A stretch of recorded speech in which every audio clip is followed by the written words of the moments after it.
आप देखेंगे अक्सर लोग आपको एक सलाह देते मिलेंगे कि यदि आपको अपनी बॉडी बिल्ड करनी है, आपको मसल्स बनाने हैं, तो आपको एकदम हाई प्रोटीन डाइट लेना चाहिए। आपको डाइट में से कार्बोहाइड्रेट एकदम से कम कर देना चाहिए। क्या ये सही है?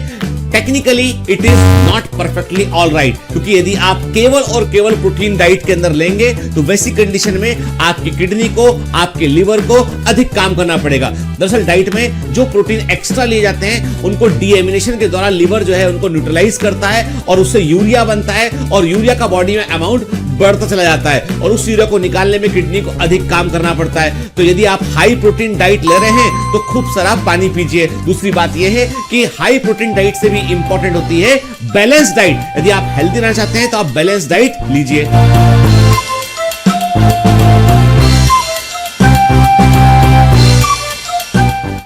क्या कोई किसी का दर्द महसूस कर सकता है कि एक सिर्फ खोखला दावा है? दरअसल जिन दो व्यक्तियों के बीच मिरर न्यूरॉन अधिक से अधिक कॉमन होते हैं, वे एक दूसरे के दर्द को महसूस कर सकते हैं, वे एक दूसरे की खुशी को भी महसूस कर सकते हैं। दरअसल मिरर न्यूरॉन वे न्यूरॉन होते हैं जो कॉमन होते हैं, एक दूसरे की मिरर इमेज के समान होते हैं। और यह एक सच्चाई है कि मिरर न्यूरॉन जिन दो लोगों के बीच जितने अधिक कॉमन होंगे वे एक दूसरे का दर्द महसूस कर पाएंगे। तो इसका मतलब यह है कि ये दावा खोखला दावा नहीं है, कुछ हद तक इसमें सच्चाई है। हालांकि नर्वस सिस्टम आज भी बहुत कुछ समझने का है, और आज भी कई ऐसे राज जिनको हम नहीं जानते हैं।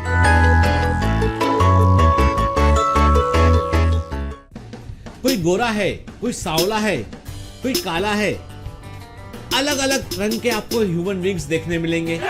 कोई कम हाइट का है तो कोई लंबा है, आपको हाइट में कई सारे वेरिएशन देखने मिलेंगे। कई बार सोचने में आता है कि ह्यूमन स्किन कलर के इतने सारे शेड्स क्यों हैं, क्यों हाइट में इतने अधिक वेरिएशन हमको देखने मिलते हैं? दरअसल इसके पीछे का कारण है पॉलीजेनिक इनहेरिटेंस। हमारी बॉडी में जो भी कैरेक्टर हैं वे जीन्स के द्वारा निर्धारित किए जाते हैं। कुछ कैरेक्टर ऐसे होते हैं जिनको डिसाइड करने के लिए एक से अधिक जीन के जोड़े इन्वॉल्व होते हैं। तो वहां पर एक्सप्रेशन इस बात पर डिपेंड करता है कि कितने डोमिनेंट जीन जो है वो व्यक्ति के जीनोटाइप में प्रेजेंट है। जितने अधिक संख्या में डोमिनेंट जीन प्रेजेंट होंगे उतना गहरा एक्सप्रेशन होगा। तो यदि कोई डार्क है इसका मतलब उसके पास अधिक संख्या में डोमिनेंट एलील प्रेजेंट है, और कोई फेयर है तो कम संख्या में डोमिनेंट एलील प्रेजेंट है। और यही है पॉलीजेनिक इनहेरिटेंस। आज की दुनिया भागती दौड़ती दुनिया है, और इसमें व्यक्ति इतने अधिक तनाव में है कि कई बार व्यक्ति क्लिनिकल डिप्रेशन का शिकार हो जाता है। और वैसे क्लिनिकल डिप्रेशन से बाहर निकलने के लिए कई सारी दवाओं का इस्तेमाल करना होता है। क्या आपको पता है कॉग्निटिव बिहेवियर थेरेपी क्या होता है? कॉग्निटिव बिहेवियर थेरेपी एक इलाज का वो तरीका है जिसमें कि व्यक्ति का परसेप्शन दुनिया के बारे में बदलने की कोशिश की जाती है। यानी एक व्यक्ति के विचारों को जो है वो सही दिशा में प्रोत्साहित किया जाता है, एक व्यक्ति को अलग नजरिए से सोचने के लिए तैयार किया जाता है, और इसमें एक्सपर्ट साइकियाट्रिस्ट हेल्प करते हैं। और ये वो इलाज का तरीका है जो सेफ है, सक्सेसफुल है, और इससे कम से कम दवाएं लेनी पड़ती हैं। कई केसेस में दवाएं नहीं लेनी पड़ती हैं और व्यक्ति पूरी तरीके से ठीक हो जाता है। तो इसका मतलब यह हुआ कि सब कुछ केवल आपका नजरिया है। यदि नजरिया ठीक तो सब कुछ ठीक, नजरिया ठीक नहीं है तो सब कुछ परेशान परेशान है। क्या हमारे नर्वस सिस्टम का हमारे एंडोक्राइन सिस्टम से कोई कनेक्शन है? जी हाँ, आपका नर्वस सिस्टम आपके एंडोक्राइन सिस्टम से बड़ी गहराई से जुड़ा हुआ है। दरअसल होता यह है कि ब्रेन का एक हिस्सा है हाइपोथैलेमस, और वो हाइपोथैलेमस आपकी बॉडी की सबसे important endocrine gland pituitary gland को वो कंट्रोल करता है, और पिट्यूटरी ग्लैंड जो है बॉडी की बाकी सभी एंडोक्राइन ग्लैंड को कंट्रोल करती है। इसका मतलब ये है कि ब्रेन का संबंध हमारे नर्वस सिस्टम से काफी गहरा है, इसलिए साइंटिस्ट इसको न्यूरो एंडोक्राइन सिस्टम कहते हैं। तो इसका मतलब यह भी हुआ कि अधिक स्ट्रेस में रहने से आपके एंडोक्राइन सिस्टम पर भी असर पड़ता है। तो इसका मतलब यह हुआ कि खुश रहिए, मेडिटेशन कीजिए और हेल्दी डाइट लीजिए।